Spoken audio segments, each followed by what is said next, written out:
बुद्धिमता परिश्रमो वादात्मजं वानरयोद्धमुख्यं श्रीरामदूतं शरणं प्रपद्ये।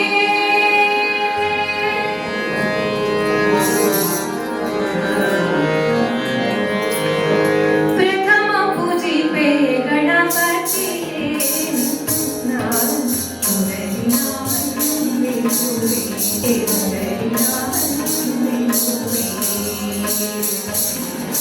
प्रथम पूजिपे गणपति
ವಿನಾಯಕನಿಗೆ ವಂದಿಸುತ್ತಾ ನಾಡದೇವಿ ಶ್ರೀ ಮಾನಿಕಾಂಬೆಯ ಚರಣಗಳಿಗೆ ನಮಿಸಿ ಜಗದ್ರಕ್ಷಕ ಶ್ರೀರಾಮನ ಪಾದಗಳಿಗೆ ಇರಲಿ.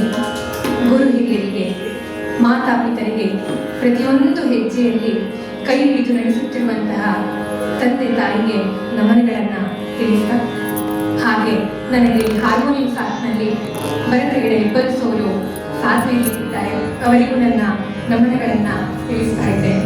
ಅದೇ ರೀತಿಯಾಗಿ ತಬಲಾ ಸಾಥ್ನಲ್ಲಿ ವಿಜಯೇಂದ್ರ ಹೆಗಡೆ ಅಜ್ಜಿಗಳ ಅವರು ಸಾಧನೆಯಲ್ಲಿದ್ದಾರೆ, ಅವರಿಗೂ ಕೂಡ ನನ್ನ ನಮನಗಳನ್ನು ತಿಳಿಸ್ತಾ ಇದ್ದೇನೆ. ಹಾಗೆ ಸದ್ಭಕ್ತರಾದ ತಮ್ಮೆಲ್ಲರಿಗೂ ನನ್ನ ನಮನಗಳನ್ನು ತಿಳಿಸ್ತಾ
ಎರಡಕ್ಷರದ ಮಂತ್ರ ಅಂದ್ರೆ ಮನನ ಮಾಡಿದವರನ್ನ ತಾರಣಗೊಳಿಸುತ್ತದೆ.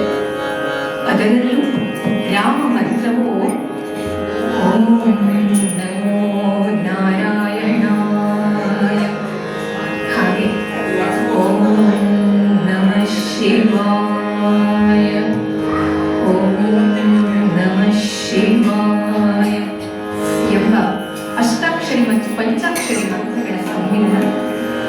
ಸಾಕ್ಷಾತ್ ಪರಶಿವನೇ ತನ್ನ ಸತಿ ಪಾರ್ವತಿ ದೇವಿಗೆ ಹೇಳಿದ ಮಂತ್ರವಿದು.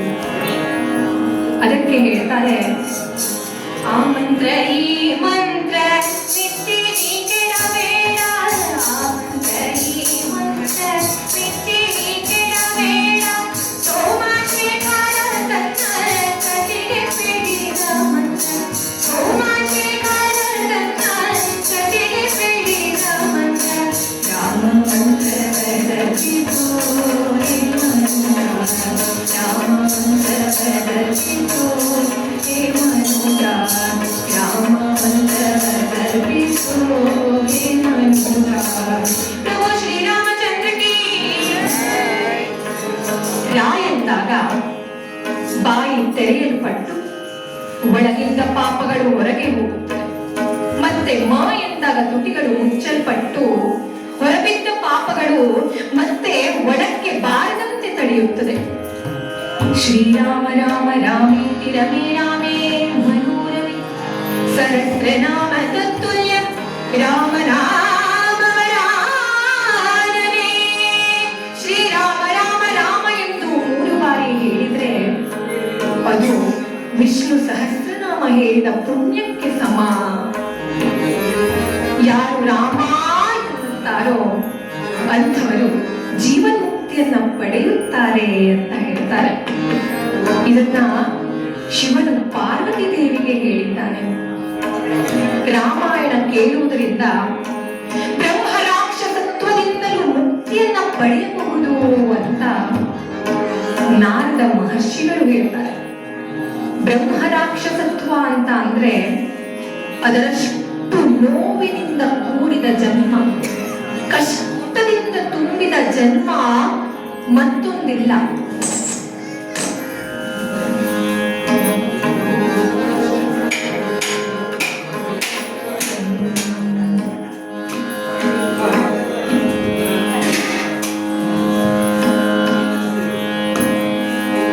ರಾಮನ ಕಥೆಯನ್ನೇ ವಿಸ್ತಾರವಾಗಿ ತಿಳಿಸಿಕೊಂಡು ಹೋಗುವುದೇ ರಾಮಾಯಣ.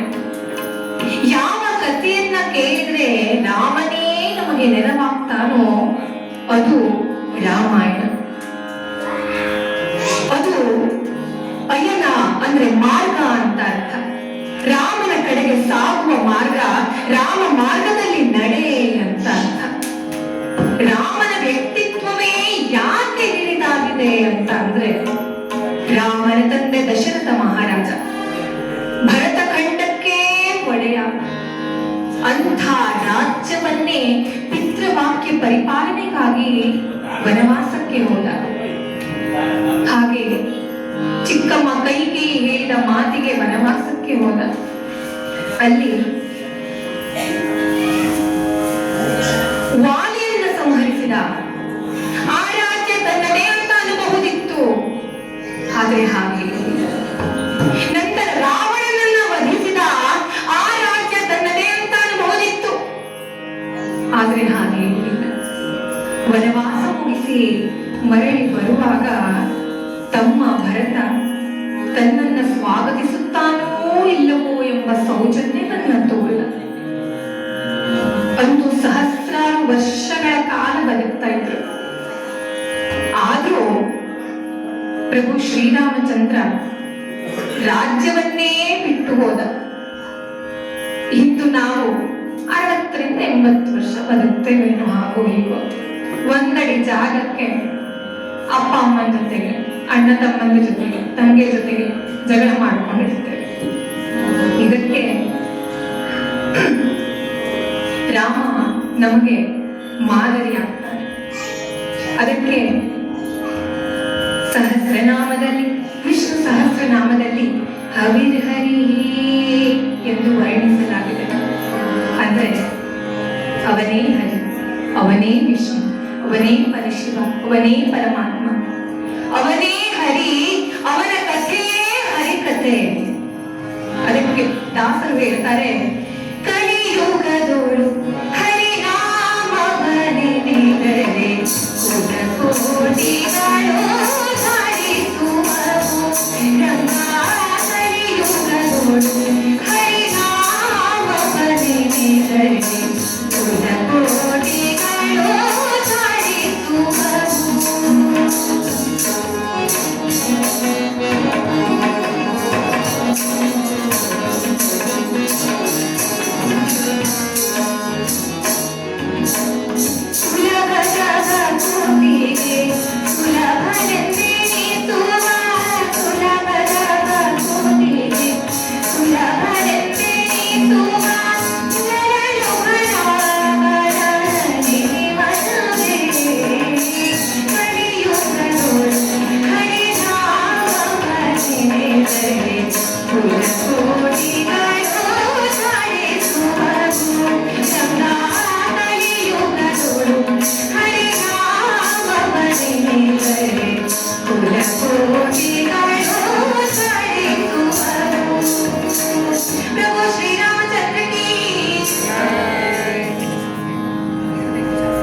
ಸರಿ ಕೇಳ್ತಾ ಇತ್ತು.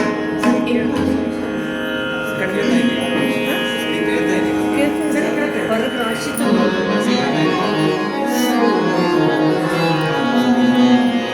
ಇಂದು ಇಲ್ಲಿ ಸಂಕಷ್ಟ ನಿವಾರಕ ಶ್ರೀ ವರಸಿದ್ಧಿ ವಿನಾಯಕನ ಈ ಜಗದೀಶ್ವರಿ ದೇವಿ ಶ್ರೀ ನಾಗದೇವತಾ ದೇವಸ್ಥಾನದ 12ನೇ ವಾರ್ಷಿಕೋತ್ಸವದ ನಿಮಿತ್ತ ಬೆಳಗ್ಗೆಯಿಂದ ವಿವಿಧ ಕಾರ್ಯಗಳು, ಪೂಜೆಗಳು, ಅನ್ನ ಸಂತರ್ಪಣೆ ನಡೆದಿದ್ದು ಇದೀಗ ನನಗೆ ಇಲ್ಲಿ ಹರಿಕಥೆಯನ್ನ ಮಾಡಲಿಕ್ಕೆ ತಾವೆಲ್ಲ ಅನುವು ಮಾಡಿಕೊಟ್ಟಿದ್ದೀರಿ. ಹಾಗೆ ಎಲ್ಲ ಸದಸ್ಯರಿಗೂ, ಮಂಡಳಿಗೂ, ಅದರಲ್ಲಿಯೂ ಭಾರತೀಯತೆಗೂ ನನ್ನ ನಮನಗಳನ್ನ ವಿಶೇಷವಾಗಿ ತಿಳಿಸ್ತಾರೆ. ಹೋದ ವರ್ಷನೂ ಕೇಳಿದ್ರು, ನನಗೆ ಒಂದು ಸ್ವಲ್ಪ ಅಡೆತಡೆಗಳಿಂದ ಬರ್ಲಿಕ್ಕೆ ಆಗ್ಲಿಲ್ಲ. ಈ ವರ್ಷನೂ ಸ್ವಲ್ಪ ಅಡೆತಡೆ ಇದೆ, ಆದ್ರೂ ಕೂಡ ಪ್ರತಿ ಸತಿ ಹೀಗೆ ಬೇಡ ಬೇಡ ಅಂತ ಅಂದು ಕಡೆ ನನಗೆ ಬೇಕಾದಾಗ್ಲೂ ಬೇಡ ಅಂತ ಅಂದ್ಬಿಟ್ರೆ ಅಂತ ಹೇಳಿ ಹೇಗಾದ್ರೂ ಸರಿ ಆಯ್ತು ಅಂತ ಒಪ್ಕೊಂಡು ಬಂದಿದ್ದೇನೆ. ತಮಗೆಲ್ಲರಿಗೂ ನನ್ನ ನಮನಗಳನ್ನ ತಿಳಿಸ್ತಾ ಈಗ ರಾಮಾವತಾರ ಅಥವಾ ಶ್ರೀರಾಮ ಜನ್ಮ ಎಂಬ ಕಥಾ ಕೀರ್ತನೆಯನ್ನ ಪ್ರಾರಂಭಿಸ್ತೇನೆ. ಅದು ಒಂದು ಇಂದು ವಿಶೇಷವಾದ ದಿನವೇ. ಅಯೋಧ್ಯೆಯಲ್ಲಿ ರಾಮಲಲ್ಲ ಸ್ಥಾಪನೆಯಾಗಿ 2 ವರ್ಷ ಕಳೆದಿದೆ. ಎಲ್ಲದಕ್ಕೂ ಕಾಲ ಕೂಡಿ ಬರಬೇಕು ಅಂತಾರೆ. ಹಾಗೆ ಇಲ್ಲಿ ನಾನು ಕೀರ್ತನೆ ಮಾಡಬೇಕು ಅನ್ನೋದಕ್ಕೂ ವಿಶೇಷವಾಗಿ ಇದೇ ದಿನದಂದು ರಾಮ ಜನ್ಮ ಎಂಬ ಕಥಾ ಕೀರ್ತನೆಯನ್ನ ಮಾಡುವ ಯೋಗ ನನ್ನದಾಗಿದೆ ಅಂತ, ಅದಕ್ಕೆ ಇದು ನನ್ನ ಭಾಗ್ಯವೇ ಸರಿ ಎಂದು ಹೇಳುತ್ತಾ ಪ್ರಭು ಶ್ರೀರಾಮಚಂದ್ರಕಿ ನಾವೆಲ್ಲ ಕೂಡ ಈಗ ಒಮ್ಮೆ ಆ ರಾಮನನ್ನ ಜಪಿಸಿ ಬಿಡೋಣ. ರಾಮ ರಾಮ ರಾಮ ರಾಮ ರಾಮ ನಾಮ ತಾರಕ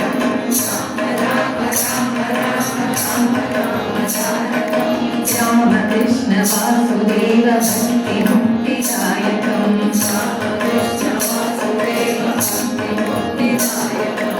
ರಾಮ ರಾಮ ರಾಮ ರಾಮ ರಾಮ ನಾಮ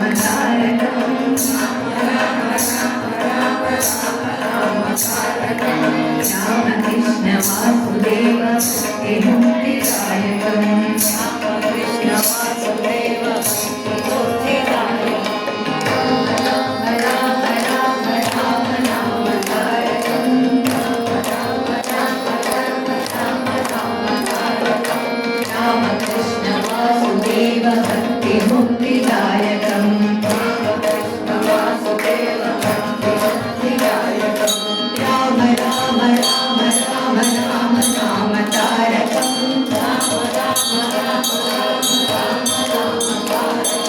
ರಾಮ ಕೃಷ್ಣ ವಾಸುದೇವ ಭಕ್ತಿ ಮುಕ್ತಿದಾಯಕಂ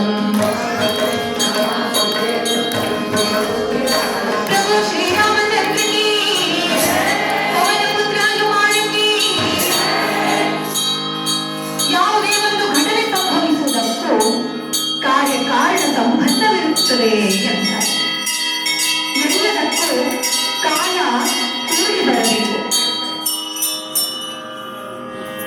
ಹಿಂದೆ ಇದಕ್ಕನುಗುಣವಾಗಿ ಕೋಸಲ ಎಂಬ ರಾಜ್ಯ, ಅದರ ರಾಜಧಾನಿ ಅಯೋಧ್ಯ ನಗರ. ಅಯೋಧ್ಯ ನಾಮ ನಗರ, ನಗರ ಅಯೋಧ್ಯ ನಾಮ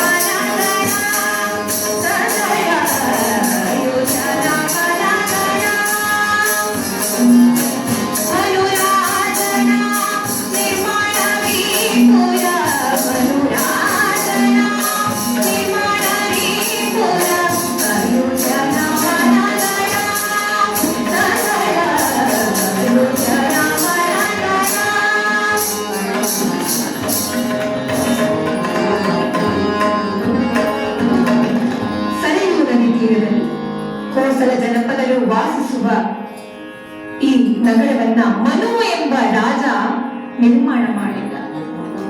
ಈ ರಾಜನಿಂದಲೇ ಮನುಷ್ಯ, ಮನುಕುಲ ಎಂಬ ಪದ ಬಂದಿತು. ಇಂಥ ರಾಜ್ಯವನ್ನ ಪರಮ ಪಾವನವಾದ ಅಯೋಧ್ಯ ನಗರದಲ್ಲಿ ಸೂರ್ಯವಂಶ ಕುಲತಿಲಕನಾಗಿ ಅಜ ಮಹಾರಾಜನ ಪುತ್ರ ದಶರಥ ಮಹಾರಾಜ ಆಳ್ವಿಕೆಯನ್ನ ನಡೆಸ್ತಾ ಇದ್ದ. ಶ್ರೀಹರಿಯಲ್ಲಿ ಏಕಚಿತ್ತವುಳ್ಳವನಾಗಿ ಸುಖ ದುಃಖ ಬೆಂಬಲದ ಸಮತತ್ವವುಳ್ಳವನಾಗಿ ಸದ್ವರಜ ತಮ್ಮ ಗುಣಗಳೆಂಬ ತ್ರಿಗುಣ ಬಾಧೆಯಿಂದ ತಪ್ಪಿಸಿಕೊಂಡವನಾಗಿ ಚತುರ್ವೇದಗಳನ್ನ ಬಲ್ಲವನಾಗಿ ಪಂಚೇಂದ್ರಿಯಗಳನ್ನ ತನ್ನ ಸ್ವಾಧೀನದಲ್ಲಿಟ್ಟುಕೊಂಡು ಹರಿಷಡ್ವರ್ಗಗಳಿಗೆ ವಶನಾಗಿ ಸಪ್ತವ್ಯಸನ ರಹಿತನಾಗಿ ಅಷ್ಟಮದ ರಹಿತನಾಗಿ ನವವಿಧವಾದ ಭಕ್ತಿ ಸಂಪನ್ನನಾಗಿ ದಶದಿಕ್ಕುಗಳಲ್ಲಿ ರಥವನ್ನ ನಡೆಸುವಂತ ಸಮರ್ಥನಾಗಿ ದಶರಥನೆಂಬ ಸಾರ್ವಭೌಮ ರಾಜ್ಯವನ್ನು ಮಾಡ್ತಾ ಇದ್ದಾನೆ. ದಶರಥ ಮಹಾರಾಜನ ರಾಜ್ಯ ಅಂತ ಅಂದ್ರೆ ಸಪ್ತದ್ವೀಪ ವಸುಂಧರ ಅಂದ್ರೆ 7 ಸಾಗರಗಳು 7 ಖಂಡಗಳಿವನ ಆಳ್ವಿಕೆಯಲ್ಲಿದ್ದು ಅಂಥ ರಾಜ್ಯ. ಅದರಲ್ಲಿ ಜಂಬೂದ್ವೀಪೆ ಭರತ ಖಂಡೆ ಅಯೋಧ್ಯ ನಗರ ದಶರಥ ಮಹಾರಾಜನ ವಾಸಸ್ಥಾನವಾಗಿತ್ತು. ಕೋಸಲ ಜನಪದ ವಾಸಿಸುವ ಕೋಸಲ ರಾಜ್ಯದ ರಾಜಧಾನಿ ಅಯೋಧ್ಯ ನಗರವಾಗಿತ್ತು. ಸಂಪದ್ಭರಿತವಾದ ಸುಭಿಕ್ಷ ರಾಜ್ಯವಾಗಿದೆ. ಯಾವುದಕ್ಕೂ ಕೊರತೆ ಇಲ್ಲ. ದಾನ ಧರ್ಮವನ್ನ ಮಾಡಬೇಕು ಅಂತ ಅಂದುಕೊಂಡ್ರೆ ಯಾವೊಬ್ಬ ಬಡವನು ಕೂಡ ಸಿಗ್ತಾ ಇರಲಿಲ್ಲ. ಅಂಥ ರಾಜ್ಯ. ಹೀಗಿರುವಾಗ ದಶರಥ ಮಹಾರಾಜನಿಗೆ 3 ಪತ್ನಿಯರು, ಸುಮಿತ್ರಾ, ಕೌಸಲ್ಯ, ಕೈಕೇಯಿ.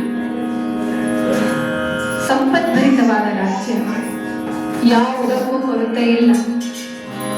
ಆದ್ರೆ ದಶರಥ ಮಹಾರಾಜನಿಗೆ 60,000 ವರ್ಷವಾದ್ರೂ ಒಂದೇ ಒಂದು ಕೊರಗಿತ್ತು. ಅದು ಮಕ್ಕಳಿಲ್ಲ ಎಂಬ ಕೊರತೆ.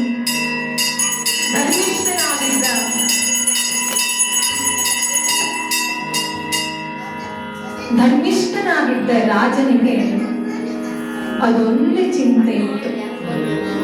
ಅದಕ್ಕೆ ವಿಜಯದಾಸರು ಇದನ್ನ ನೋಡಿ ಹೇಳ್ತಾರೆ, ಸಪ್ಪೆ ಮೇಲುವಾಗ ಸೊಪ್ಪಿನ ಚಿಂತೆ, ಸೊಪ್ಪು ದೊರೆತಿದೆ ಉಪ್ಪು ಬರಲಿಲ್ಲವೆಂಬ ಚಿಂತೆ, ಉಪ್ಪು ದೊರೆತಿದರೆ ತುಪ್ಪ ಬರಲಿಲ್ಲವೆಂಬ ಚಿಂತೆ, ತುಪ್ಪವೇ ದೊರೆತಿದರೆ ಕೊಪ್ಪರಿಗೆ ಸಿಗದೆಂಬ ಚಿಂತೆ.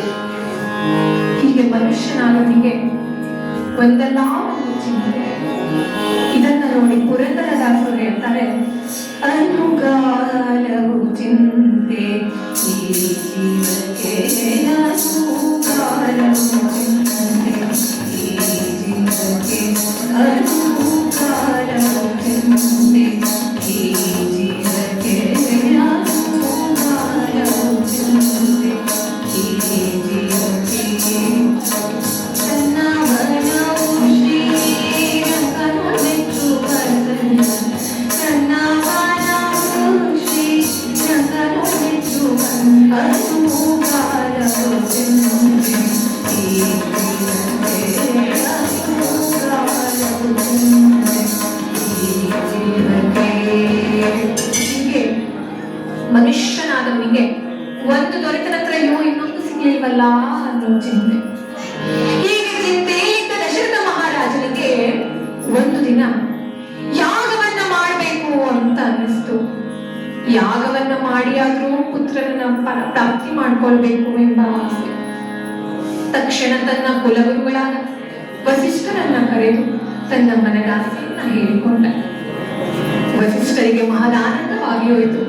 ಹಾಗೆಯಾಗಲಿ ಮಹಾರಾಜ, ಯಜ್ಞವನ್ನ ಮಾಡು, ಎಲ್ಲವೂ ಒಳ್ಳೆಯದಾಗುತ್ತದೆ. ನಿನ್ನ ಬಾಯಿಂದ ಮಾತು ಬರಲಿ ಎಂದು ಎಷ್ಟು ಕಾಲದಿಂದ ಕಾತರಿಸ್ತಾ ಇದ್ದೆ ರಾಜ. ಅಂತೂ ನಿನ್ನ ಬಾಯಿಂದ ಮಾತು ಬಂತಲ್ಲ. ಈ ಯಜ್ಞವನ್ನ ಮಾಡು, ಎಲ್ಲವೂ ಒಳ್ಳೆಯದಾಗುತ್ತದೆ. ಇಲ್ಲಿ ದಶರಥ ಮಹಾರಾಜ ಯಜ್ಞದ ತಯಾರಿಯನ್ನ ನಡೆಸಿದ್ದಾನೆ. ಇದೇ ಸಮಯದಲ್ಲಿ ಅತ್ತ ದೇವಲೋಕದಲ್ಲಿ ರಾವಣ ಕುಂಭಕರ್ಣನೆಂಬ ಅಸುರನ ಕಾಟ ತಾಳಲಾರದೆ ಎಲ್ಲಾ ದೇವತೆಗಳು ಪರಮಾತ್ಮನಲ್ಲಿ ಓಡಿ ಬಂದಿದ್ದಾರೆ. ದೇವ ಪರಮಾತ್ಮ, ನೀನೇ ನಮಗೆ ಕಾಪಾಡಬೇಕು.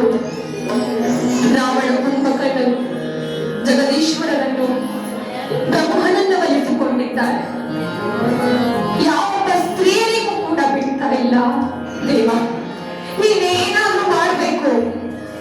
ಕುಂಭಕರ್ಣನು 36 ಲಕ್ಷ ವರ್ಷ ತಪಸ್ಸು ಮಾಡಿ ಬ್ರಹ್ಮನಲ್ಲಿ ವರ ಕೇಳಲು ಬಂದಾಗ ಎಲ್ಲಾ ದೇವತೆಗಳು ವಾಗ್ದೇವಿ ಸರಸ್ವತಿಯ ಬಳಿ ಓಡಿ ಹೋಗಿದ್ದಾರೆ. ಅಮ್ಮ ತಾಯಿ, ನೀವೇನಾದ್ರೂ ಉಪಾಯ ಮಾಡಬೇಕು.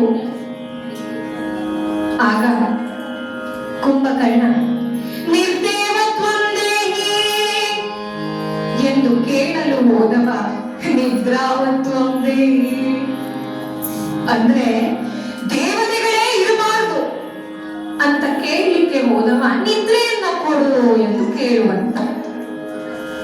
ಇನ್ನು ರಾವಣನು ಸೀತಾ ದೇವಿಯ ಸಹಿತ ಎಲ್ಲ ಸ್ತ್ರೀಯರಿಗೂ ಉಪಟನವನ್ನ ಕೊಡ್ತಾ ಇದ್ದಾನೆ. ಈಗ ಇವರ ಕಾಟ ವಿಪರೀತವಾಗಿದೆ. ರಾವಣ ತುಂಬಾ ತೊಂದರೆಯನ್ನ ಕೊಡ್ತಾ ಇದ್ದಾನೆ. ಋಷಿ ಮುನಿಗಳು ಯಜ್ಞ ಮಾಡಲು ಆಗದೆ, ದೇವತೆಗಳಿಗೆ ಹವಿಸ್ಸು ಅರ್ಪಿಸಲಾಗದೆ ಕಷ್ಟ ಕೊಡ್ತಾ ಇದ್ದಾರೆ.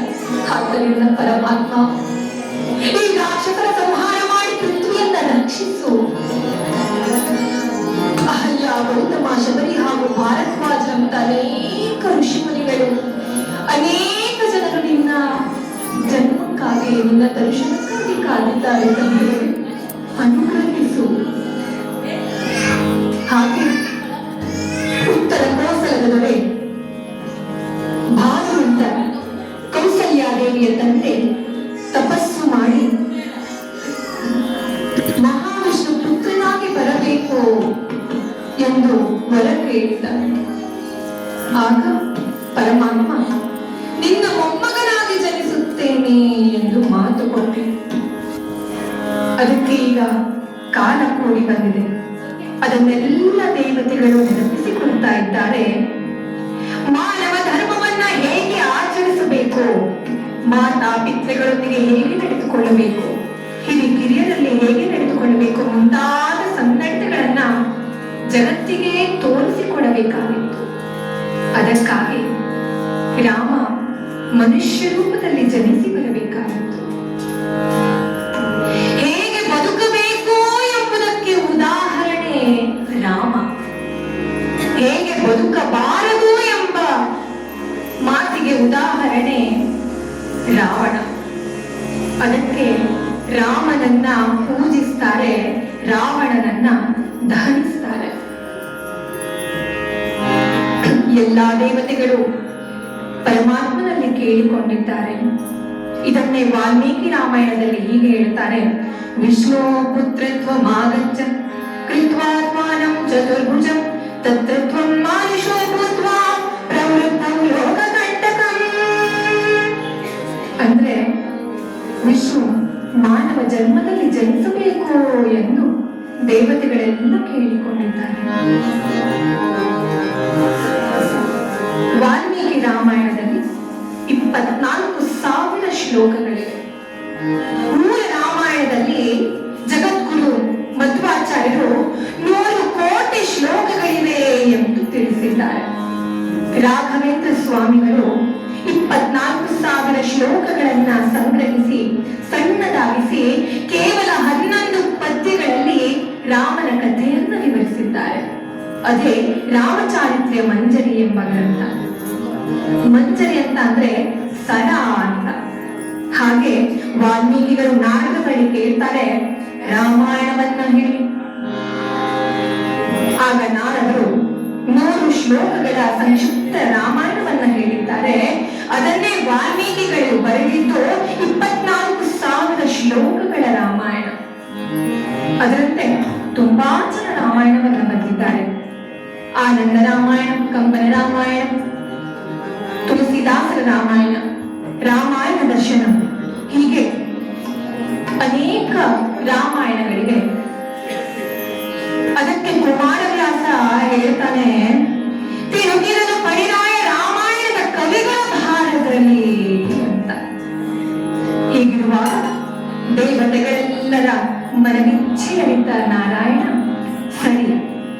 ನಾನು ಮಾನವನಾಗಿ ಜನಿಸಿ ಬರುತ್ತೇನೆ. ನನಗೆ ನಿಮ್ಮೆಲ್ಲರ ಸಹಾಯ ಬೇಕು. ನೀವು ಕೂಡ ಭೂಲೋಕದಲ್ಲಿ ಜನಿಸಿ ಎಂದು ದೇವತೆಗಳ ಬಳಿ, ಋಷಿಮುನಿಗಳ ಬಳಿ ಪರಮಾತ್ಮ ಹೇಳ್ತಾ ಇದ್ದಾನೆ.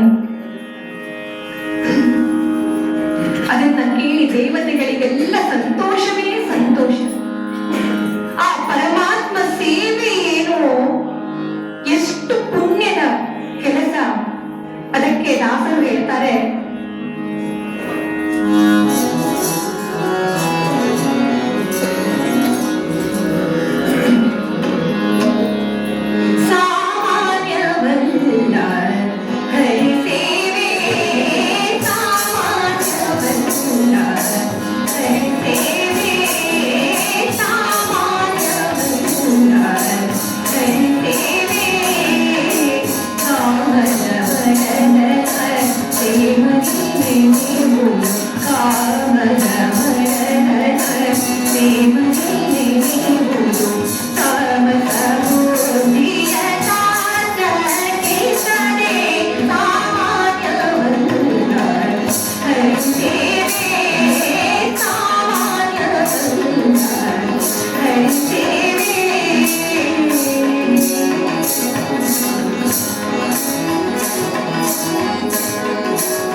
ಭೂಲೋಕದಲ್ಲಿ ವಿವಿಧ ರೂಪಗಳಿಂದ ವಾನರರಾಗಿ ಜನಿಸಿದ್ದಾರೆ. ಶ್ರೀರಾಮ ಅದೆಷ್ಟು ದಯಾಳು ಅಂತ ಅಂದ್ರೆ, ಪರಮಾತ್ಮ ರಘುವಂಶ ಅಂದ್ರೆ ಸೂರ್ಯ ವಂಶದಲ್ಲಿ ಜನಿಸಿದವನು. ಆಗ ಚಂದ್ರನಿಗೆ ಬೇಸರವಾಯಿತಂತೆ. ಸೂರ್ಯ ವಂಶದಲ್ಲಿ ಪರಮಾತ್ಮ ಜನಿಸಿದ್ದರಿಂದ, ಮಧ್ಯಾಹ್ನ ಜನಿಸಿದ್ರಿಂದ ಎಲ್ಲಾ ದೇವತೆಗಳು, ಋಷಿಮುನಿಗಳೆಲ್ಲರೂ ಬಂದ್ರು. ಆದ್ರೆ ನನಗೆ ಮಾತ್ರ ಬರ್ಲಿಕ್ಕೆ ಆಗ್ಲಿಲ್ವಲ್ಲ ದೇವಾ ಅಂತ ಬೇಸರ ಪಟ್ಕೊಂಡಂತೆ. ಅದಕ್ಕಾಗಿ ಪ್ರಭು ಶ್ರೀರಾಮ, ನೀನು ಬೇಸರ ಪಟ್ಕೊಳ್ಬೇಡ, ಯಾವಾಗಲೂ ನನ್ನ ಹೆಸರಿನ ಮುಂದೆ ನಿನ್ನ ಹೆಸರು ಖಂಡಿತವಾಗಿ ಇರುತ್ತದೆ ಅಂತ. ಅದಕ್ಕಾಗಿ ಪ್ರಭು ಶ್ರೀರಾಮನನ್ನ ಶ್ರೀರಾಮಚಂದ್ರ ಅಂತ ಹೇಳ್ತಾರೆ. ಅದಕ್ಕಾಗಿ ಮಹಾಭಾರತದಲ್ಲಿ ಚಂದ್ರವಂಶದಲ್ಲಿ ಚಂದ್ರ ಮಾತ್ರ ಬಂದಂತೆ ಕೃಷ್ಣನ ಹತ್ರ, ಮತ್ತೆ ಯಾವ ದೇವತೆಗಳು ಬರಲಿಲ್ಲ. ಅದಕ್ಕೆ ಶ್ರೀರಾಮಚಂದ್ರನನ್ನ ದಯಾಳು ಅಂತ ಅನ್ಬೋದು. ಎಲ್ಲ ದೇವತೆಗಳು, ಋಷಿಮುನಿಗಳು ಆಗಲೇ ವಾನರರ ರೂಪದಲ್ಲಿ ಭೂಲೋಕದಲ್ಲಿ ಜನಿಸಿದ್ದಾರೆ. ವಾನರರಲ್ಲೇ 3 ವಿಧ: ವೃಕ್ಷ, ವಾನರ, ಗೋಪುಚ್ಚ. ವೃಕ್ಷ ಇದು ಕರಡಿ ಜಾತಿಯದು, ಜಾಂಬವಂತ. ಬ್ರಹ್ಮದೇವನಿಗೆ ಆಕಳಿಗೆ ಬಂದಾಗ ಜನಿಸಿದವ, ಬ್ರಹ್ಮನ ಮಗ. ಇನ್ನು ವಾನರ ಹುಚ್ಚ, ಗೋಲಾಂಗುಲ ಅಂದ್ರೆ ಗೋರಿಲ್ಲ. ಹೀಗೆ ಈ ವಾನರ ಜಾತಿಯಲ್ಲಿ ಉಳಿದ ದೇವತೆಗಳೆಲ್ಲ ಜನಿಸಿದ್ದಾರೆ. ಕಿಷ್ಕಿಂಧೆ ಎಂಬ ರಾಜ್ಯದಲ್ಲಿ ಸೂರ್ಯನ ಅಂಶದಲ್ಲಿ ಸುಗ್ರೀವ, ಇಂದ್ರನ ಅಂಶದಲ್ಲಿ ವಾಲಿ, ವಾಯುದೇವರ ಮಗನಾಗಿ ಮಾರುತ ಅಂದ್ರೆ ಹನುಮಂತ ಜನಿಸಿದ್ದಾನೆ. ಕೇಸರಿ ಹಾಗೂ ಅಂಜನಾ ದೇವಿಯರ ಪುತ್ರನಾಗಿ ಜನಿಸಿದ್ದಾನೆ. ಅಗ್ನಿವಂಶದವ ನೀಲ, ಕುಬೇರನ ಮಗ ಗಂಧಮಾದನ, ವಿಶ್ವಕರ್ಮನ ಮಗನಾಗಿ ನಳ, ಹೀಗೆ ಎಲ್ಲ ದೇವತೆಗಳು ಭೂಲೋಕದಲ್ಲಿ ಜನಿಸಿದ್ದಾರೆ. ಹೀಗಿರುವಾಗ ಇತ್ತ ಅಯೋಧ್ಯೆಯಲ್ಲಿ ದಶರಥ ಮಹಾರಾಜ ತನ್ನ ಮಂತ್ರಿಗಣಗಳನ್ನು ಸಭೆ ಕರೆದಿದ್ದಾನೆ. ಸುಯಜ್ಞೋಪ್ಯದ ಜಾಬಾಲಿ, ಕಾಶ್ಯಪೋಪ್ಯದ ಗೌತಮ, ಮಾರ್ಕಂಡೇಯಸ್ತು ದೀರ್ಘಾಯುಸ್ತುತ, ಕಾತ್ಯಾಯನೋ ದ್ವಿಜಃ. ಅಂದ್ರೆ ಸುಯಜ್ಞ, ಜಾಬಾಲಿ, ಕಾಶ್ಯಪ, ಗೌತಮ, ದೀರ್ಘಾಯು, ಮಾರ್ಕಂಡೇಯ, ಕಾತ್ಯಾಯನ ಇವನೇ ದಶರಥ ಮಹಾರಾಜನ ಅಷ್ಟ ಮಂತ್ರಿಗಳು. ವಸಿಷ್ಠ ನಾಮದೇವರೇ ಪುರೋಹಿತರು. ಇವರೆಲ್ಲರ ಸಮ್ಮುಖದಲ್ಲಿ ದಶರಥ ಮಹಾರಾಜ ಚರ್ಚೆಯನ್ನು ನಡೆಸಿದ್ದಾನೆ. ಅಶ್ವಮೇಧ ಯಾಗವನ್ನ ಮಾಡಬೇಕು ಎಂದು ಕೇಳಿಕೊಂಡಿದ್ದಾನೆ. ಎಲ್ಲ ಋಷಿ ಮುನಿಗಳು ಹಾಗೆ ಆಗಲಿ, ಒಳ್ಳೆಯದಾಗುತ್ತದೆ ಎಂದು ಒಪ್ಪಿಗೆಯನ್ನ ಕೊಟ್ಟಿದ್ದಾರೆ. ಸಭೆ ಮುಗಿಯಿತು, ಎಲ್ಲರೂ ಎದ್ದು ಹೋದ್ರು. ಆದ್ರೆ ಸುಮಂತ್ರ ಮಾತ್ರ ಅಲ್ಲೇ ಇದ್ದ. ದಶರಥ ಮಹಾರಾಜನ ಮಂತ್ರಿ ಮುಖ್ಯನಾಗಿದ್ದವ. ಪ್ರತಿಯೊಂದು ವಿಷಯಗಳು ಅವನಿಗೆ ಮೊದಲೇ ತಿಳಿದಿರ್ತಾ ಇತ್ತು. ಆತ ಹೇಳ್ತಾನೆ, ಮಹಾರಾಜರೇ, ಒಂದು ವಿಷಯ, ಈ ಯಜ್ಞವನ್ನ ವಿಭಾಂಡಕ ಮುನಿಗಳ ಪುತ್ರ ಋಷ್ಯಶೃಂಗ ಮುನಿಗಳ ನೇತೃತ್ವದಲ್ಲೇ ನಡೆಸಬೇಕು. ಇವರು ಮಹಾಮುನಿಗಳು. ಋಷ್ಯಶೃಂಗ ಮುನಿಗಳು ಅಂತಂದ್ರೆ ಮಳೆ ಋಷಿಗಳು ಅಂತಲೇ ಸುಪ್ರಸಿದ್ಧ. ಅವರು ಕಾಲಿಟ್ಟಲ್ಲೆಲ್ಲ ಸುಭಿಕ್ಷವೇ. ಈ ಯಜ್ಞ ಈ ಋಷಿಮುನಿಗಳ ನೇತೃತ್ವದಲ್ಲೇ ನಡೆಯಬೇಕು. ಮಹಾರಾಜ ಹಾಗೇ ಆಗಲಿ ಎಂದು ಒಪ್ಪಿಗೆಯನ್ನ ನೀಡಿದ್ದಾನೆ. ಪಕ್ಕದ ರಾಜ್ಯ ಅಂಗರಾಜ್ಯ ಲೋಮಪಾದ ಎಂಬ ರಾಜ ಆಳ್ವಿಕೆಯನ್ನ ನಡೆಸ್ತಾ ಇದ್ದಾನೆ. ಹೇಗಾದ್ರೂ ಮಾಡಿ ಆತನನ್ನ ಸರಿ ಎಂದು ಒಪ್ಪಿಸಿಕೊಂಡು ಕರೆದುಕೊಂಡು ಬರುತ್ತೇನೆ ಎಂದು ದಶರಥ ಮಹಾರಾಜ ಋಷ್ಯಶೃಂಗ ಮುನಿಗಳನ್ನ ಕರೆದುಕೊಂಡು ಬಂದಿದ್ದಾನೆ. ಲೋಮಪಾದನ ರಾಜ್ಯಕ್ಕೆ ಹೋಗಿ ಋಷ್ಯಶೃಂಗ ಮುನಿಗಳನ್ನ ಒಪ್ಪಿಸಿ ಕರೆದುಕೊಂಡು ಬಂದು ಯಜ್ಞವನ್ನ ಪೂರೈಸಿದ. ಆಗಮಿಸಿದ ಬ್ರಾಹ್ಮಣರೆಲ್ಲರಿಗೂ ಯಥೇಚ್ಛವಾಗಿ ಧನಧಾನ್ಯ ಗೋವುಗಳನ್ನ ನೀಡಿ ಸತ್ಕರಿಸಿದ್ದಾನೆ. ಆಗಮಿಸಿದ್ದ ಅತಿಥಿಗಳಿಗೂ ಬೇಕಿದ್ದನ್ನೆಲ್ಲ ಯಾವುದಕ್ಕೂ ಕೊರತೆ ಮಾಡದೆ ಎಲ್ಲ ವ್ಯವಸ್ಥೆಯನ್ನ ಮಾಡಿದ್ದಾನೆ. ಅಶ್ವಮೇಧಯಾಗ ಅದ್ದೂರಿಯಾಗಿ ನೆರವೇರಿತು. ಆಗ ಋಷ್ಯಶೃಂಗ ಮಹಾರಾಜ, ನಾನೀಗ ಪುತ್ರಕಾಮೇಷ್ಟಿ ಎಂಬ ಯಾಗವನ್ನ ಮಾಡಿಸ್ತೇನೆ, ಇದರಿಂದ ಪುತ್ರ ಪ್ರಾಪ್ತಿಯಾಗುತ್ತದೆ ಎಂದು ಮಹಾರಾಜನಿಗೆ ಹೇಳ್ತಾ ಇದ್ದಾರೆ. ಪುತ್ರಕಾಮೇಷ್ಟಿಯಾಗ ಯಜ್ಞಕ್ಕೆ ಏನೇನು ಬೇಕು, ಯಾವುದಕ್ಕೂ ಕೊರತೆಯೇ ಮಾಡದಂತೆ, ಯಾವುದಕ್ಕೂ ಕೊರತೆಯೇ ಇಲ್ಲದಂತೆ ಎಲ್ಲ ವ್ಯವಸ್ಥೆಯನ್ನ ಮಾಡಿಕೊಟ್ಟಿದ್ದಾನೆ ದಶರಥ ಮಹಾರಾಜ. ದಿಕ್ಕುಗಳಿಂದ ಎಲ್ಲ ಋಷಿಮುನಿಗಳು ಆಗಮಿಸ್ತಾ ಇದ್ದಾರೆ. ನೆರೆದರೆ ಬಳಿಕತ್ರ ಕಣ್ವಾಂಗಿರಸ ಕಾಶ್ಯಪ ಕುಶಿಕ ಸುತ ಸುರಗುರು ತನುಭವ ಗೌತಮ ಗರ್ಗೆ ಜನು ಜಾಮಾಲಿ ಹರಿತ ಮಾರ್ಕಂಡೇಯ ಮೈತ್ರ ವರುಣಿ ಮುತ್ಕರ ಮುಖ್ಯ ಮುನಿ ಸಂತರುಗಳ ಸೂರ್ಯಾನ್ವಯದ ಸಾಕೇತ ನಗರಿಯಲಿ. ಇಂಥ ತಪೋನಿಧಿಗಳ ಸಮ್ಮುಖದಲ್ಲಿ ದಶರಥ ಮಹಾರಾಜ ಪುತ್ರಕಾಮೇಷ್ಟಿ ಎಂಬ ಯಾಗವನ್ನು ಪ್ರಾರಂಭಿಸಿದ್ದಾರೆ. ಯಜ್ಞೋ ವೈ ವಿಷ್ಣು ಯಜ್ಞ ಮುಗಿಯುತ್ತಾ ಬಂದಂತೆ ಯಜ್ಞಕುಂಡದಲ್ಲಿ ಅಗ್ನಿನಾರಾಯಣ ಪ್ರಾಜಾಪತ್ಯ ನೃಪ ದೇವ ನಿರ್ಮಿತ ಪಾಯಸವನ್ನ ಸ್ವರ್ಣ ಪಾತ್ರೆಯಲ್ಲಿ ಹಿಡಿದು ದಶರಥ ಮಹಾರಾಜನಿಗೆ ನೀಡುತ್ತಾ ಇದ್ದಾನೆ. ದಶರಥ ಗೆ ಪಾಯಸದಾನ ಪಾಯಸದಾನ ದಶರಥ ಗೆ ಪಾಯಸದಾನ ಪಾಯಸದಾನ ಸುಜಾಯಲಕ್ಷ್ಮೀ ಜಗತ್ಕಾರಣೋ ಸುಜಾಯಲಕ್ಷ್ಮೀ ಜಗತ್ಕಾರಣೋ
ಕಾಮದ ಎಲ್ಲ ಋಷಿಮುನಿಗಳು ಸಂತೃಪ್ತರಾಗಿದ್ದಾರೆ.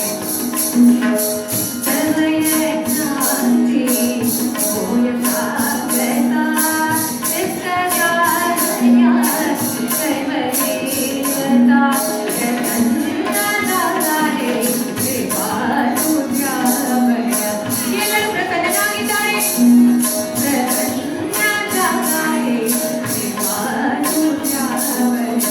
ಶ್ರೀ ವಿಷ್ಣು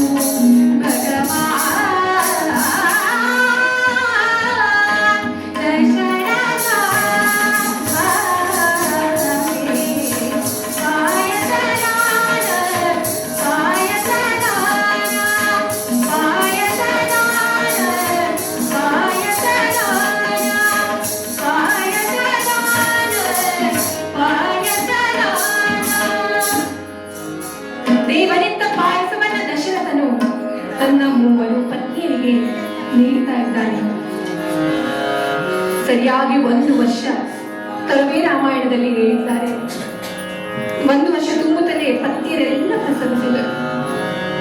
ಪಾಯಸವನ್ನ ಅರ್ಧವಾಗಿ ಮಾಡಿ 1 ಪಾಲನ್ನ ಕೌಸಲ್ಯ ದೇವಿಗೂ, ಉಳಿದಿದ್ದನ್ನ ಅರ್ಧ ಮಾಡಿ 1 ಪಾಲನ್ನ ಸುಮಿತ್ರೆಗೂ, ಉಳಿದದ್ದರಲ್ಲಿ ಪುನಃ ಅರ್ಧ ಪಾಲು ಮಾಡಿ ಸುಮಿತ್ರೆಗೂ ಕೈಕೇಯಿಗೂ ನೀಡಿದ. ರಾಮ ಜನನವಾಯಿತು. ಲೋಕಕ್ಕೆ ಮಹಾರಾನಂದವಾಗಿದೆ. ಚೈತ್ರ ಮಾಸ ತ್ಯಾತ ಶುದ್ಧ ನವಮಿ ತಿಥಿ ಗಂಧಯುಕ್ತ ತರಿವಾತ ಉಷ್ಣಯೇ ಕೃತ್ಯೇ ದೋನ ಪ್ರಹರಿ ಕಾಲಶೇ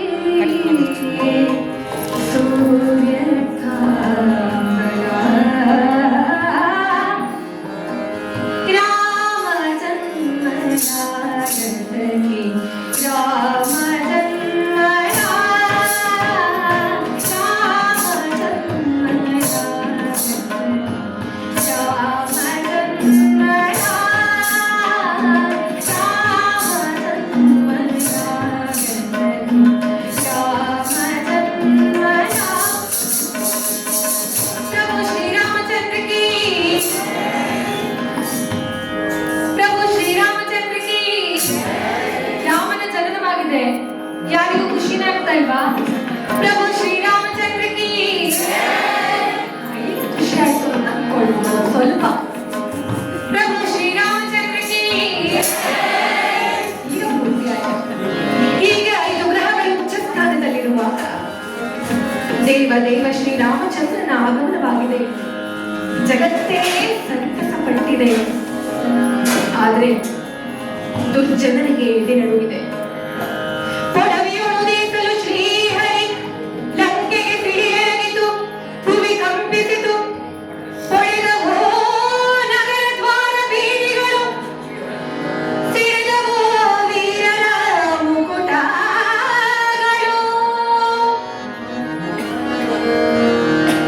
ಹೀಗೆ ಶ್ರೀರಾಮನ ಜನನವಾಗುತ್ತಲೇ ಲಂಕೆಯ ಅನಾಹುತಗಳೇ ನಡೆದಿವೆ.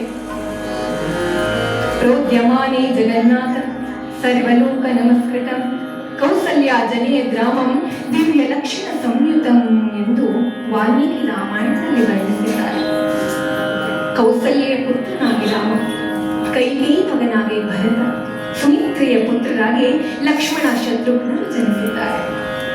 ನಾರಾಯಣನೇ ರಾಮನಾಗಿ, ಸುದರ್ಶನ ಚಕ್ರವೇ ಭರತನಾಗಿ, ಶೇಷನೇ ಲಕ್ಷ್ಮಣನಾಗಿ, ಶಂಖಾಂಶವೇ ಶತ್ರುಘ್ನನಾಗಿ ಜನಿಸಿದ್ದಾರೆ. ಧರ್ಮ, ಅರ್ಥ, ಕಾಮ, ಮೋಕ್ಷ ಎಂಬ ಚತುರ್ವಿಧ ಪುರುಷಾರ್ಥಗಳೇ ದಶರಥನಿಗೆ ಮಕ್ಕಳಾಗಿ ಜನಿಸುತ್ತಾರೆ. ಅದೇ ರೀತಿ ಧರ್ಮವಿದ್ದಲ್ಲಿ ಅರ್ಥ ತಾನಾಗಿ ಇರುತ್ತದೆ ಎಂಬಂತೆ ರಾಮ ಧರ್ಮ, ಲಕ್ಷ್ಮಣ ಅರ್ಥ ಅಂದ್ರೆ ಲಕ್ಷ್ಮೀ ಸ್ವರೂಪ. ಹಾಗೆ ಮೋಕ್ಷ ಬೇಕೆಂಬ ಆಸೆ ಅಂದ್ರೆ ಕಾಮ, ಇವೂ ಕೂಡ ಒಟ್ಟಿಗೆ ಇರುತ್ತದೆ. ಅದೇ ಭರತ ಶತ್ರುಘ್ನ. ರಾಮನಿಗೆ ಭರತನೆಂದರೆ ಅತೀವ ಪ್ರೀತಿ. ಯಾಕೆಂದ್ರೆ ಧರ್ಮ ಮಾರ್ಗದಲ್ಲಿ ನಡೆವ ರಾಮನಿಗೆ ಮೋಕ್ಷವೇ ಪ್ರೀತಿ. ಅದನ್ನೇ ತುಳಸಿದಾಸರು ಹನುಮಾನ್ ಚಾಲಿಸದಲ್ಲಿ ಹೇಳ್ತಾರೆ, ಹನುಮಂತನಿಗೆ ತು ಮಮ ಪ್ರಿಯ ಭರತ ಹಿ ತಮ ಭಾಯಿ ಅಂತ. ಅಂದ್ರೆ ಪ್ರಭು ಶ್ರೀರಾಮಚಂದ್ರನಿಗೆ ಭರತನನ್ನ ಕಂಡ್ರೆ ಅದೆಷ್ಟು ಇಷ್ಟವೋ, ಅದೆಷ್ಟು ಪ್ರೀತಿಯೋ, ಅಷ್ಟೇ ಹನುಮಂತನನ್ನ ಕಂಡರೂ ಅಷ್ಟೇ ಪ್ರೀತಿ, ಅಷ್ಟೇ ಭಕ್ತಿ ಅಂತ. ಹೀಗೆ ದಶರಥನ ಅರಮನೆಯಲ್ಲಿ, ರಾಜ್ಯದಲ್ಲಿ ಸಂಭ್ರಮವೋ ಸಂಭ್ರಮ. ಇಷ್ಟು ದಿನ ಮಕ್ಕಳಿಲ್ಲ ಎಂಬ ಕೊರಗಿನಿಂದ ಕೂಡಿದ್ದ ಅರಮನೆ, ರಾಜ್ಯ ಈಗ ಒಂದಲ್ಲ ಎರಡಲ್ಲ 4 ಜನ ಮಕ್ಕಳ ಜನನವಾಗಿದೆ. 12ನೇ ದಿನ ಮಕ್ಕಳಿಗೆ ನಾಮಕರಣವನ್ನ ಹಮ್ಮಿಕೊಂಡಿದ್ದಾರೆ. ದಶರಥನಿಗೆ ಆನಂದವೋ ಆನಂದ. 4 ಜನ ಮಕ್ಕಳಲ್ಲಿ ಪ್ರಭು ಶ್ರೀರಾಮಚಂದ್ರನನ್ನ ಕಂಡ್ರೆ ವಿಶೇಷ ಆನಂದ, ವಿಶೇಷ ಪ್ರೀತಿ, ಒಂದೇ ಒಂದು ಕ್ಷಣ ಕೂಡ ಬಿಟ್ಟಿರಲಾರದು. ಇದನ್ನೇ ತುಳಸಿದಾಸರು ಹೇಳ್ತಾರೆ, ಪಾಡೋ ಜೀವಿನಿ ರಾಮರತನ ಪಾಡೋ ಜೀವಿನಿ ರಾಮರತನ ಪಾಡೋ ಜೀವಿನಿ.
ನನಗೆ ದೊರೆತ ನಂತರ ಇನ್ಯಾವ ರತ್ನ ವಜ್ರ ವೈಢೂರ್ಯಗಳು ಬೇಕು ರಾಮ ಎಂದು ತುಳಸಿದಾಸರು ಹೇಳ್ತಾರೆ. ಹೆಸರಿಡುವಾಗ ವಸಿಷ್ಠರು ಅಷ್ಟಾಕ್ಷರಿ ಮತ್ತು ಪಂಚಾಕ್ಷರಿ ಮಂತ್ರಗಳನ್ನು ಸೇರಿಸಿ ರಾಮ ಎಂದು ಹೆಸರಿಟ್ಟರು. ಇನ್ನು ಕೈಕೇಯಿ ಮಗ ಭರತನಿಗೆ, ಭರತ ಅಂದ್ರೆ ಭಕ್ತಿ ಭರಿತ, ಸುಮಿತ್ರೆಯ ಮಗನ್ ಲಕ್ಷ್ಮೀ ಸ್ವರೂಪವಾದವ, ಲಕ್ಷಣವಾದವ ಲಕ್ಷ್ಮಣ, ಹಾಗೂ ಶತ್ರುಗಳನ್ನ ಗೆದ್ದವ ಶತ್ರುಘ್ನ ಅಂದ್ರೆ ಅಡಿಷಡ್ವರ್ಗಗಳನ್ನ ಗೆದ್ದವ. ರಾಮ ಅಂತ ಅಂದ್ರೆ ರಮಿಸು ಅಂತ ಅರ್ಥ. ರಾಮ ಅಂದ್ರೆ ಸರ್ವರಲ್ಲೂ ಇದ್ದು ರಮಿಸುವವನು, ಸರ್ವರನ್ನು ಅತ್ಯಂತ ಪ್ರೀತಿಯಿಂದ ನೋಡುವವನು ಅಂತ ಅರ್ಥ. ಮೊದಲೆಲ್ಲ ಮನೆಗಳಲ್ಲಿ ಹೆಸರಿಡುವಾಗ ದೇವತೆಗಳ ಹೆಸರನ್ನೇ ಇಡ್ತಾ ಇದ್ರು, ಭಗವಂತನ ಹೆಸರನ್ನೇ ಇಡ್ತಾ ಇದ್ರು. ಹೀಗೆ ಭರತ, ಮಂಜುನಾಥ, ಗಣೇಶ, ವಿನಾಯಕ, ಪರಶಿವ, ಪರಮೇಶ್ವರ ಅಂದ್ರೆ ಆ ಮಕ್ಕಳನ್ನ ಕರೆಯುವ ನೆಪದಲ್ಲಿ ಆದ್ರೂ ಆ ಭಗವಂತನ ನಾಮ ಬರಲಿ ಅನ್ನುವ ಉದ್ದೇಶದಿಂದ ಈಗಲೂ ಹೆಸರಿಡ್ತಾರೆ. ಅದರ ಅರ್ಥವೂ ಗೊತ್ತಿರುವುದಿಲ್ಲ, ಉಚ್ಚಾರವನ್ನ ಮಾಡಲಿಕ್ಕೆ ಮೊದಲು ಬರುವುದಿಲ್ಲ. ಹೀಗೆ ವಸಿಷ್ಠರು ಎಲ್ಲ ಮಕ್ಕಳಿಗೂ ನಾಮಕರಣವನ್ನ ಮಾಡಿದ್ದಾರೆ. 4 ಜನ ಮಕ್ಕಳಿಗೂ ನಾಮಕರಣವಾಗಿದೆ. ಅರಮನೆಯಲ್ಲಿ, ಅಯೋಧ್ಯೆಯಲ್ಲಿ ಸಡಗರ ಸಂತಸ ತುಂಬಿದೆ. ಆ 4 ಮಕ್ಕಳನ್ನ ನೋಡುವುದೇ ಒಂದು ಕೆಲಸ, ಅದನ್ನ ಬಿಟ್ಟರೆ ಮತ್ಯಾವ ಕೆಲಸವೂ ಇಲ್ಲ. ಅವರ ಆಟಗಳು, ಅವರ ಕಿರುನಗೆ, ಅರಮನೆಯಲ್ಲಿದ್ದವರೆಲ್ಲ ಆ ಮಕ್ಕಳನ್ನ ನೋಡಿ ಕಣ್ಣಿಸಿಕೊಂಡಿದ್ದಾರೆ. ಆಹಾ, ಆ ಮಕ್ಕಳ ಕಿರುನಗೆ ನೋಡುವುದಕ್ಕೆ 2 ಕಣ್ಣು ಸಾಕು. ಅದಕ್ಕೆ ರಾಮನನ್ನ ಊಟ ಮಾಡಿಸುವಾಗ ಹೇಳ್ತಾರೆ, ಅಂಗಾಳ ನೋಡು ರಾಮನಾಡಿದ ಚಂದ್ರ ಬೇಕೆಂದು ಚಾಟ ಮಾಡಿದ. ಅಂಗಾಳ ನೋಡು ರಾಮನಾಡಿದ ಚಂದ್ರ ಬೇಕೆಂದು ಚಾಟ ಮಾಡಿದ. ತಾಯಿಯ ಕರೆದು ಕೈ ಮಾಡಿ ತೋರಿದ.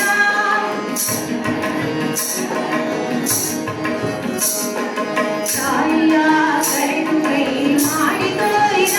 ಮುಗಿಲ ಕಡೆಗೊಮ್ಮೆ ದಿಕ್ಕಿಸಿ ನೋಡಿದ.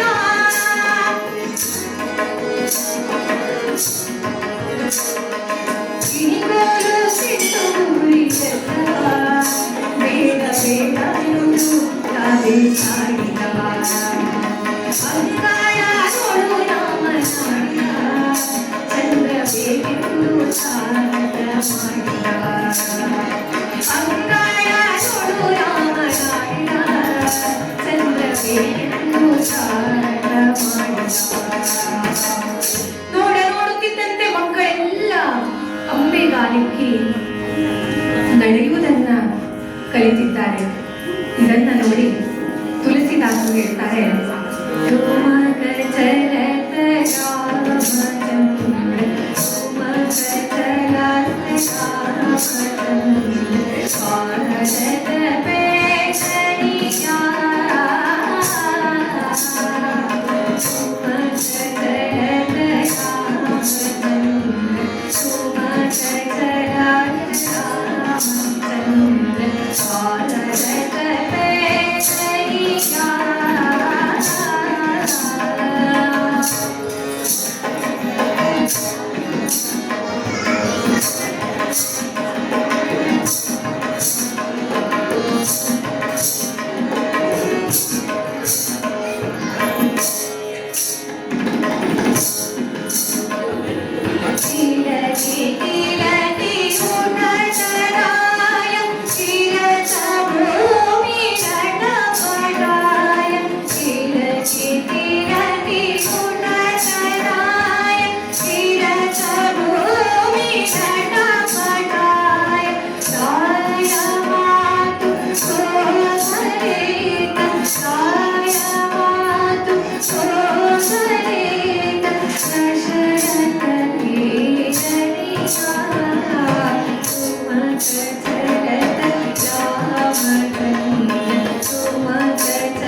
ಹೊರಗೆಲ್ಲೂ ಕಳಿಸಲಿಲ್ಲ. ಅರಮನೆಯಲ್ಲೇ ಅವರಿಗೆ ವಿದ್ಯಾಭ್ಯಾಸ ನಡೆದಿದೆ. ಹಾಗೆ 14 ವರ್ಷ ಕಳೆದಿದೆ. ದಶರಥ ಮಹಾರಾಜ ರಾಮನ ತೊಡೆಯ ಮೇಲೆ ತಲೆಯಿಟ್ಟು ಸಂತೃಪ್ತಿಯಿಂದ ಬೆಳೆಯುತ್ತಾರೆ. ರಾಮ ಬಂದಾಗಿದೆ. ಇಲ್ಲಿ ಇಂದು ಕೂಡ ಸಂಭ್ರಮ ಸಡಗರ ತುಂಬಿದೆ. 500 ವರ್ಷಗಳ ನಮ್ಮ ಹೋರಾಟ ಪ್ರಯತ್ನಗಳೆಲ್ಲ ನಡೆದು 2024ರಲ್ಲಿ ಇದೇ ದಿನ ಎಂದು ರಾಮಲಲ್ಲನ ಸ್ಥಾಪನೆಯಾಗಿದೆ. ರಾಮ ಬಂದಾಯಿತು, ಹರುಷವನ ತಂದಾಯಿತು. ಇನ್ನು ನಮಗೆ ಚಿಂತೆ. ಹಿಂದೂಗಳ ಪವಿತ್ರ ದೇವಾಲಯ ಅಯೋಧ್ಯೆಯಲ್ಲಿ ರಾಮನನ್ನ ಸ್ಥಾಪಿಸಿದ್ದಾರೆ. ಪುನಃ ಅದೇ ಸಂಭ್ರಮ ಕಾಣತೊಡಗಿದೆ. ಆಗಿನ ಕಾಲದಲ್ಲಿ ರಾಮ ಹೇಗೆ ಹುಟ್ಟಿದ್ದ ಜಗವೆಲ್ಲ ಸಂಭ್ರಮ ಪಟ್ಟಿತ್ತು, ಇಂದು ನಾವು ಕೂಡ ಅಷ್ಟೇ ಸಂಭ್ರಮವನ್ನ, ಅಷ್ಟೇ ಸಂತೋಷವನ್ನ, ಅಷ್ಟೇ ಸಡಗರವನ್ನ ನಾವಿಲ್ಲಿ ಇಂದು ಆಚರಣೆಯನ್ನ ಮಾಡ್ತಾ ಇದ್ದೇವೆ. ದೀಪಾವಳಿಯೇ ಇನ್ನೊಂದು ಸಲ ಮಾಡಿದ ಹಾಗೆ ಆಯ್ತು. ರಾಮ ಬಂದಾಯ್ತು. ಇನ್ನು ಹನುಮಂತ ಅವನ ಹಿಂದೆ ತಾನಾಗಿ ಬರುತ್ತಾನೆ ಎಂದು ಹೇಳುತ್ತ ಪೂರ್ವ ವೇದಿಕೆಯಲ್ಲಿ ಹೇಳಿದ ಹಾಗೆ ಕಾರ್ಯಕಾರಣ ಸಂಬಂಧವಿರುತ್ತದೆ, ಎಲ್ಲದಕ್ಕೂ ಕಾಲ ಕೂಡಿ ಬರಬೇಕು ಎಂದು ಹೇಳುತ್ತ ಹಾಗೆ ನಮಗೂ ಕೂಡ ಇಲ್ಲಿ ಬಂದು ಆ ವಿಘ್ನ ವಿನಾಶಕನ ಮುಂದೆ ರಾಮನ ಜನ್ಮವನ್ನ ಹೇಳಬೇಕು ಎಂಬ ಕಾಲ ಕೂಡಿ ಬಂದಿದೆ.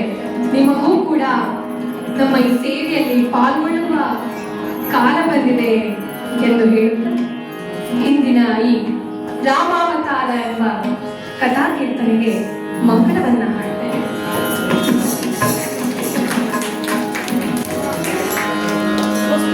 ಕೃಷ್ಣ ವಿಷ್ಣು ಹರಿ ಹರೇ ಮುರಾರಿ, ಕೃಷ್ಣ ವಿಷ್ಣು ಹರಿ ಹರೇ ಮುರಾರಿ, ಕೃಷ್ಣ ವಿಷ್ಣು ಹರಿ ಹರೇ ಮುರಾರಿ, ಭಕ್ತವತ್ಸು ಶೌರಿ ಕೃಪಾ ಕರಿ, ಕೃಷ್ಣ ವಿಷ್ಣು ಹರಿ ಹರೇ ಮುರಾರಿ.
ಚಲಿಸುವ ಜನರಲ್ಲಿ ಮತ್ತೆ ಗಿರಿಯವನಲ್ಲಿ ಕೊಟ್ಟ ಉರ್ಮನಿಗೆ ಕರೆಯಲು ಕರೆಸಿದವರ ಕಾರಣವು ಕರಡನ ಕಾಲ ಶ್ರೀ ನರಸಿಂಹಗೆ ಮಂಗಳಂ ಜಯ ಮಂಗಳಂ ಶುಭ ಮಂಗಳಂ ಜಯ ಮಂಗಳಂ ಭೂಮಿಯ ದಾನ ಬೇಡಿದಗೆ ಆ ಕ್ಷತ್ರಿಯರ ಗೆರಿದವಗೆ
ಬಿಟ್ಟಿದ್ದೇವೆ, ಮೂರ್ಖರಾಗಿ ಬಿಟ್ಟಿದ್ದೇವೆ.